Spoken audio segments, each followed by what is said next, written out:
Hey guys, so today's video is a tutorial using the LORAC Mega Pro 2 palette. I know a lot of you guys have requested that I do a tutorial with this. I was kind of skeptical because last time they released like a Mega Pro palette, no one had it. So like I stayed up late, like bought it online and I got it. And as soon as I started doing tutorials with it, everybody was like, oh my gosh, like don't do tutorials, like nobody has it, like we all feel really left out, like I really want it. And I just felt like I was flaunting something that nobody could get. But this time LORAC made a really good choice and decided to partner with Ulta, so it's now available. I mean, and I still see it in Ulta, like it doesn't get sold out, it's always there. And also a really great thing is, like, I got it from my best friend. It's just like, it's a really nice palette. I like it. I may like the first one a little bit better, just because I've been playing around with that one a lot more. But this one does have a lot of really great shades. What's kind of funny is that most of them are neutrals. I was trying to stay away from like neutral eyeshadow looks, but ta-da, neutrals. Let me know, and I cannot wait for you guys to see how I did this. So let's jump in. So the first thing I'm actually going to do is fill in my eyebrows. I'm going to be taking a warm brown pencil from Hourglass. This has just been my recent go-to. It makes everything so easy. Detailed on one side and the other side's thicker, so it kind of looks sort of like an uneven triangle. So I start off usually kind of fixing the arch. So I start from the center of that area and start kind of brushing it towards the end of my brow, and I just go to the inner part of my eyebrow, and this is where I want to start filling it in more detailed. So I turn the pencil to where it's like the thinner side, and I just kind of use brush strokes as if I was drawing like an eyebrow hair. And I obviously start from the lower part going upwards instead of going from up to down. So now that I've filled in my eyebrows, I'm going to go in with a concealer, and I'm just using the MAC Studio Finish Concealer Duo. And I'm going to kind of fix my eyebrows and also prime my eyes. So I'm gonna just clean up the lower part of the eyebrow. And so what I'm going to do is just take that concealer and apply it all over the eyelid and kind of just prep the eye for eyeshadow. And then after I do that, I'm actually going to go up to the top of the eyebrow and just kind of conceal around it. It's not necessarily kind of, you know, you don't need to do it, but I just do it to clean it up. Now I'm going to go in and actually blend out that concealer. I'm going to be using the Sedona Lace 872 brush. It's kind of like a small mini flat top kind of synthetic brush, and this way it's easier to just blend it out. Obviously you could use your fingers, but I think it's a lot easier to do it with a brush. Now I'm going to go in with the Laura Mercier Secret Brightening Powder, and I'm just going to go ahead and set that concealer that we placed all over the eyelid. And this will kind of just prep our eyes for eyeshadow. So I'm going to start off by taking Tawny from the LORAC 2 Pro palette, and I'm going to take kind of a flat blending brush, something that if I were to turn it sideways it would be kind of a nice blending brush, but on the other side it's a little bit more flat and something that I can really control. So I'm going to take that color and really just start going back and forth and like create a really nice kind of crease. And I'm not trying to make this dark, I'm trying to make this precise. I'm blending it out using circular motions, just kind of really buffing that in there. I'm not trying to overdo this, so don't go in for more color and more depth. Look for more of like just a subtle shade. So now I'm actually going to go in with Saddle, which is kind of like a lighter shade of espresso. It's a nice deep brown, but not too brown. And what I'm going to do is I'm going to start creating more of a shadow. So I'm starting out on the outer corner because that's where I definitely want it to be dark. And as I'm working that in, I'm really just patting the color there. I don't want to blend it in just yet. And then I'm going to start kind of bringing that color in the inner corner as well. And then just gently kind of blending it so it really reaches the crease without really touching the eyelid. The very center of the eye, I want to leave that bare. So I'm applying that with a Makeup Academy Professional's kind of pencil brush, and I'm using that really just to pat it in so that the color is there but not necessarily blended in. And to blend it in, I'm going to use that same brush, but later on, once I do feel like I already have a lot, I'm just going to go back in with that flat brush, flat blending brush that I was using before. And really this is all personal preference, it's up to you how deep you want it. I'm actually going to go in again a second time and apply that same color Saddle again just to deepen it up. And I think I'm going to continue doing that throughout the entire process. You'll probably see me doing it. I just like to make sure that the entire kind of depth of my eye is kind of in equilibrium with the rest of the face. So if I have deep brows, I want the eyeshadow to be dark enough but not too dark, so that it's like it's balanced with the rest of my face. And then I'm actually going to go in and use Olivine, which is a beautiful, beautiful kind of silver, kind of brassy shade. It's a little bit, even maybe a tiny bit like greenish. I don't know, it just reminds me of like a brass, I don't know. It's a beautiful color anyways. And I'm going to just put that onto the center of the lid where I didn't put any eyeshadow on.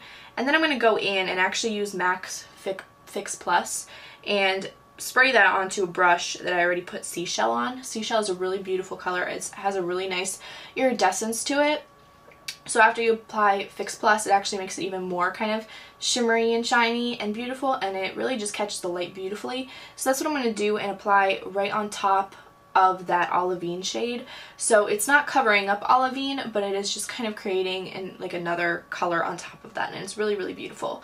And after that, you're pretty much good to go, but obviously I'm probably going to end up going back in and blending the dark brown again, because I just want that to be really kind of nice and even throughout the entire face. So I'm actually going to do the rest of the face now, because I can't actually do the rest of the eye look until I finish my face, because I want to do the eyeshadow on the lower lash line, and I can't do that because as soon as I do that, as soon as I put concealer on or anything, it's going to just disappear. I just blended my foundation together on the back of my hand. I've been using some really amazing products lately.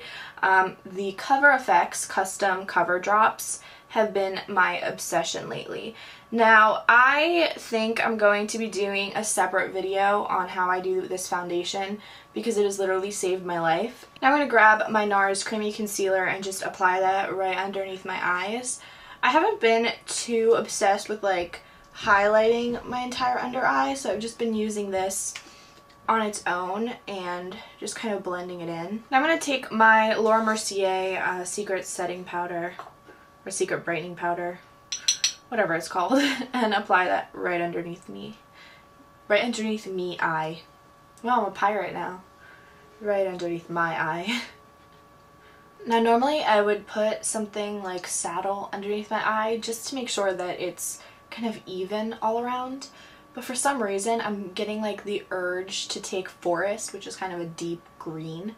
And I think I'm going to do it, but I'm a little nervous.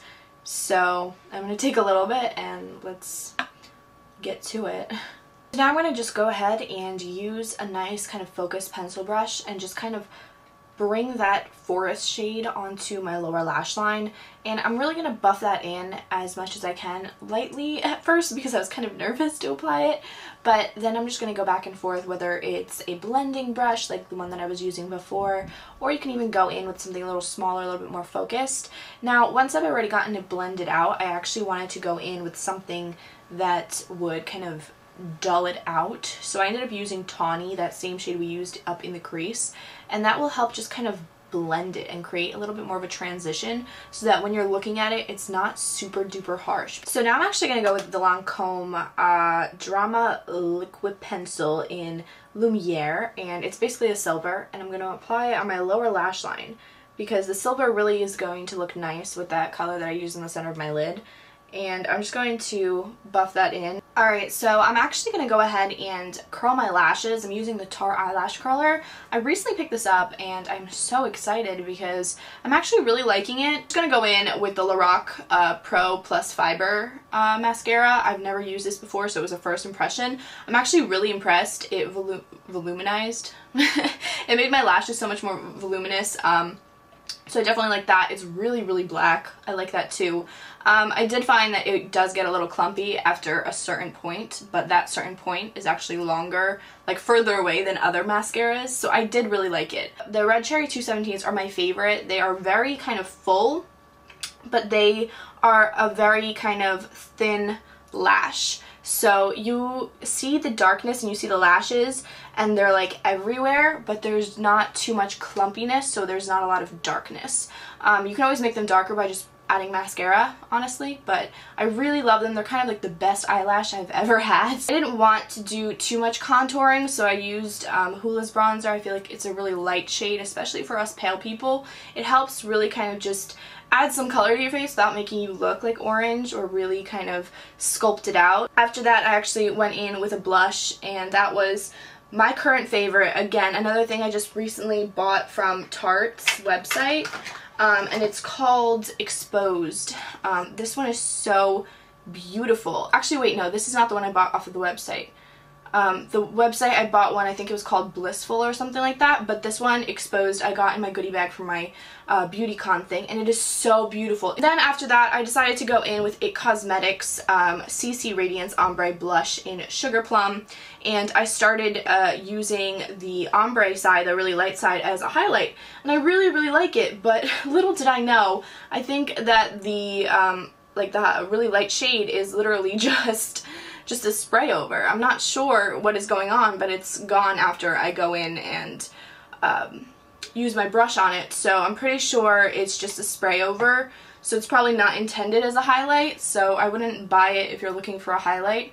I just wanted to kind of go around with something silver because I am using silver on the eyes, and my Becca Opal is a little bit more gold personally, I feel like, and it's not something that I would want on my like cheeks right now with this eye look. And after I applied Nude Beige from NYX, this lip liner is actually really kind of like just a taupe.